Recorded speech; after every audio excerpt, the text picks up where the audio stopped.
Geez. So I was 19 years old, pretty much right out of high school, and I was working at a bar. My cousin approached me, and he was working for a third-party company at the time, and said, "Hey, we got a position open. Do you want to come move some batteries around?" I said, "Sure." So did that. 6 months later, went to school. I was given the on-call pager, and the rest is history. So I've been doing this for about, oh my God, about 24 years now. There was a time, right when I first started, it was while I was doing third-party stuff. I was working with a senior tech at the Connecticut Department of Transportation, and it was right around the time of they were having this big festival. I don't know if you ever heard it was the op sale, when all the old tall ships were coming up the coast of the United States, and they were stopping at different ports along the way, and people can come and tour the boats and whatnot. And well, anyways, we're working at the DOT, and it was an annual PM, and the senior guy I was working with transferred the system to bypass, and it failed. It failed to cut over. Well, needless to say, that UPS controlled the controls for the traffic signals on all the state highways. So it was a busy time in the state, and for that moment in time, for about 5 minutes, all of the lights were blinking yellow in the state. Needless to say, it was pretty chaotic in the building as well, as they were scrambling to figure out what to do. They decided not to do PMs during the daytime anymore. I don't know. Honestly, it just, I guess I look at it, it's not really a job. I enjoy doing what I do, right? So, and I'm very proud of what I do, and it shows in what I do. I try to be the best every day at what I do. So keep my nose down. I pay attention to the details. I always got along well with my customers.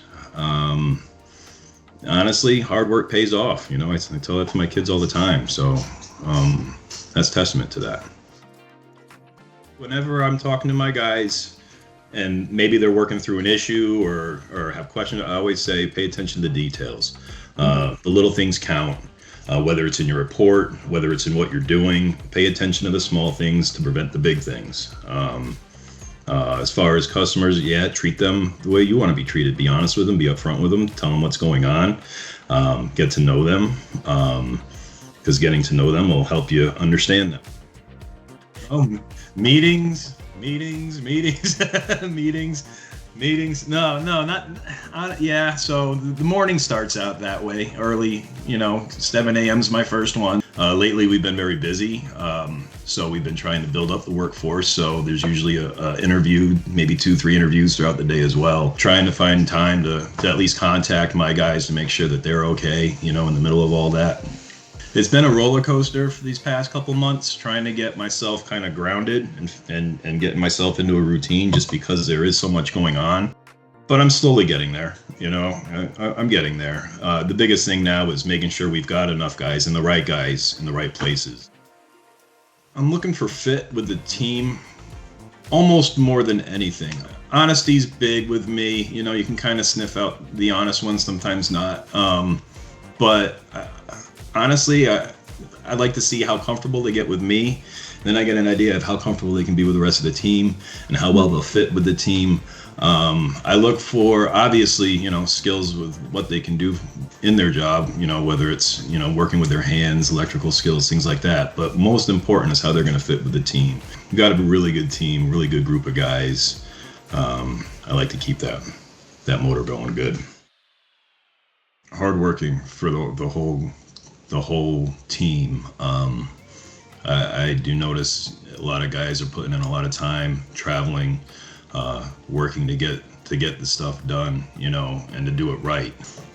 Everyone I've talked to around the country, even in the East Coast, we all have kind of a relationship with one another.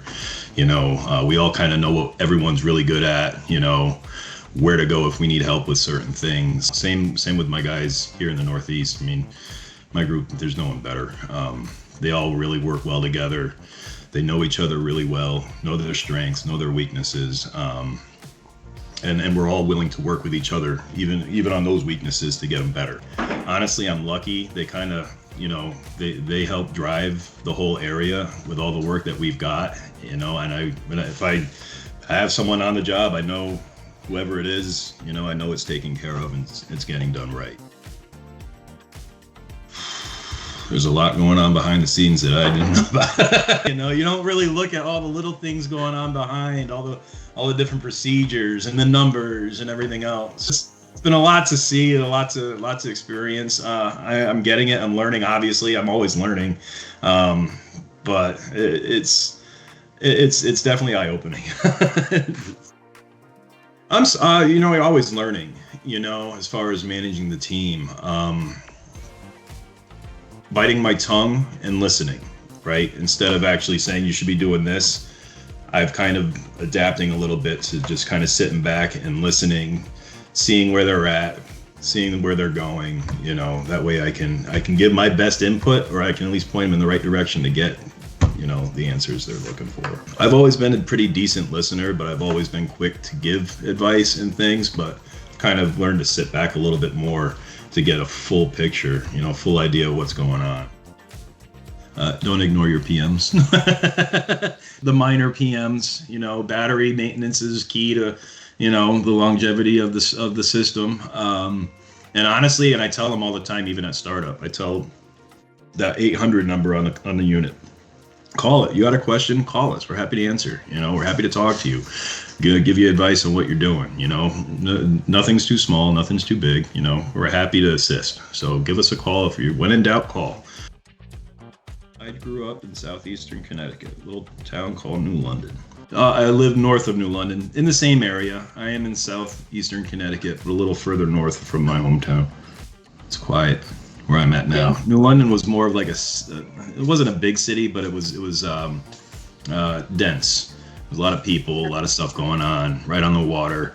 Nice little spot, but there was always a lot. Where I live now, it's quiet. I don't have close neighbors. I don't hear the sirens all night anymore. So that's where I live. I like it out here. I'll take them to Mystic. It's a little busy over there, but great food, good crowds, beautiful views.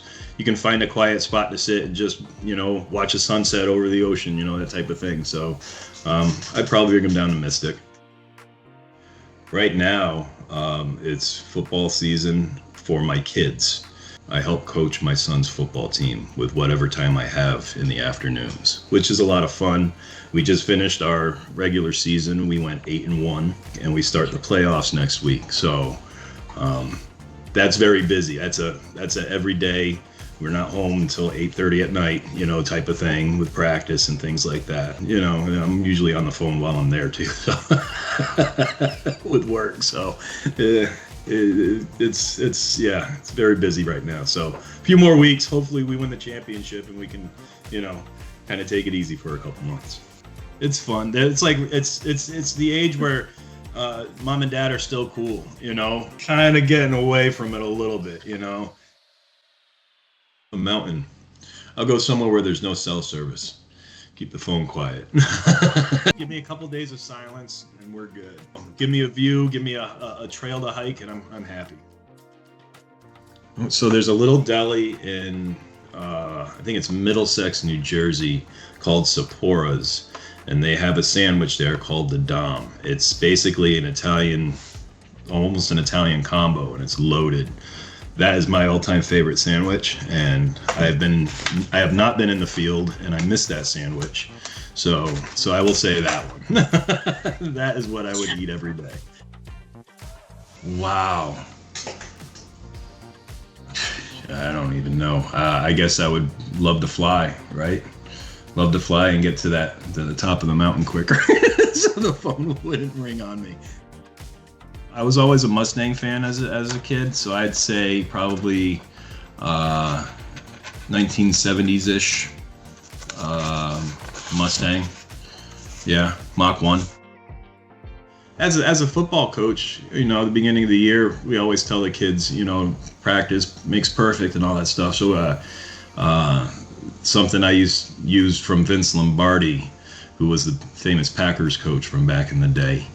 He always said something like, perfection isn't attainable, but if we chase perfection, we can catch excellence. In other words, practice doesn't always make perfect, but it makes you the best you can be. So